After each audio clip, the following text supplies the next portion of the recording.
arrive. Comme ils ont l'air fatigués, il est chargé. Et puis elle a la main sur le ventre. Mais elle attend un bébé.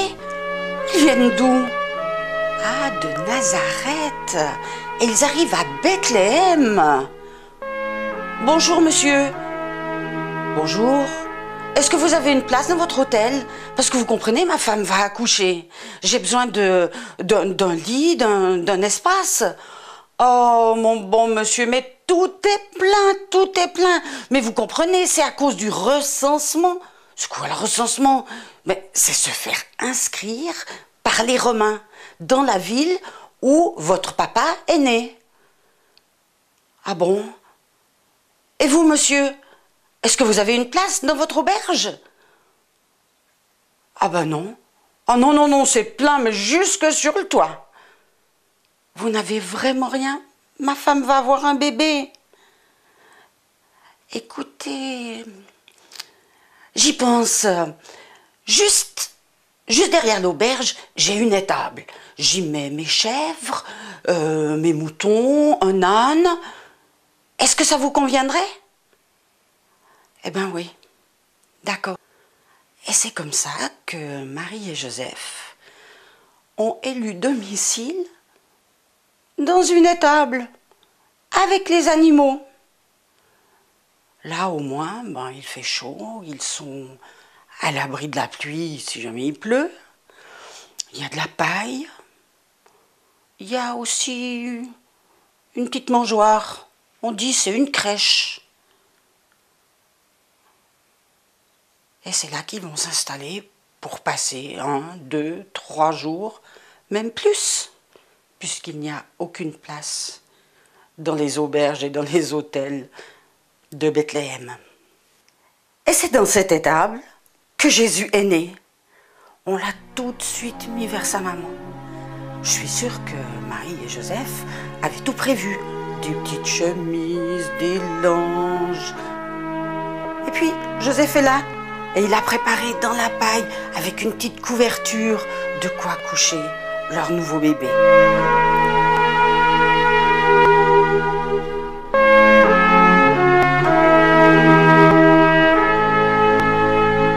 Tout autour de Bethléem, où est né Jésus, il y a des bergers.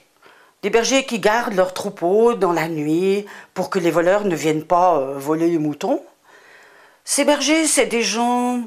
Comment est-ce qu'on pourrait dire? C'est des gens que personne n'aime beaucoup.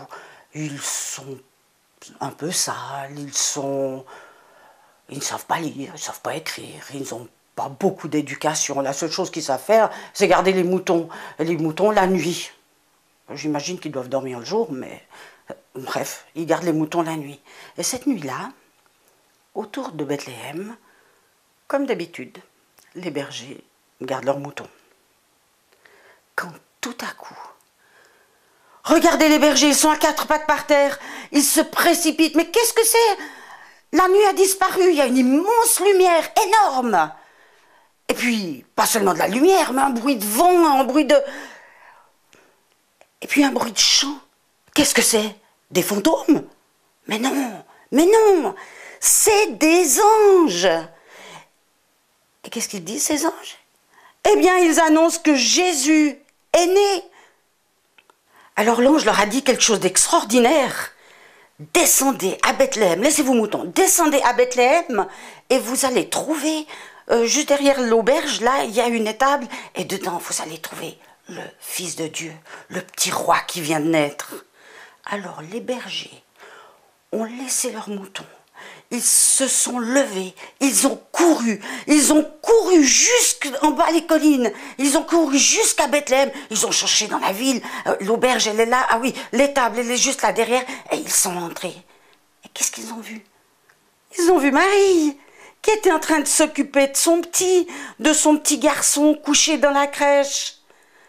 Alors les bergers se sont mis à genoux, ils ont dit merci. Merci, parce que le roi qu'on attendait depuis tellement longtemps est enfin arrivé. Et puis, ils ont raconté à Marie, à Joseph, et peut-être à Jésus qui a un petit peu entendu, ils ont raconté comment les anges sont venus et comme ils ont chanté ils ont annoncé sa naissance. Ça, c'était un faire-part.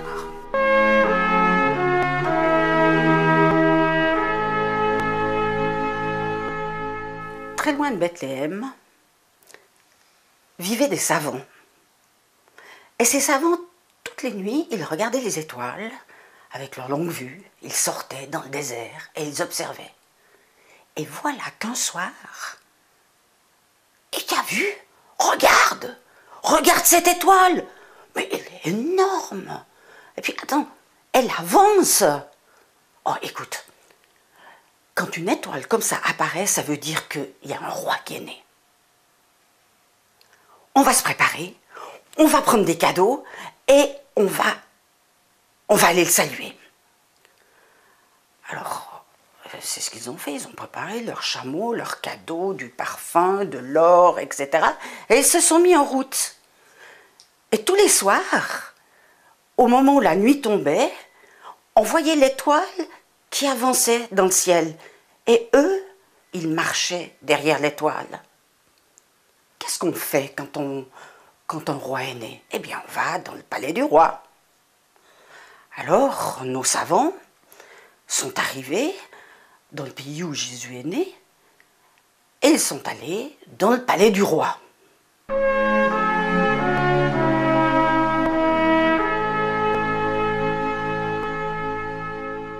Quand ils sont arrivés, ils ne sont pas passés inaperçus.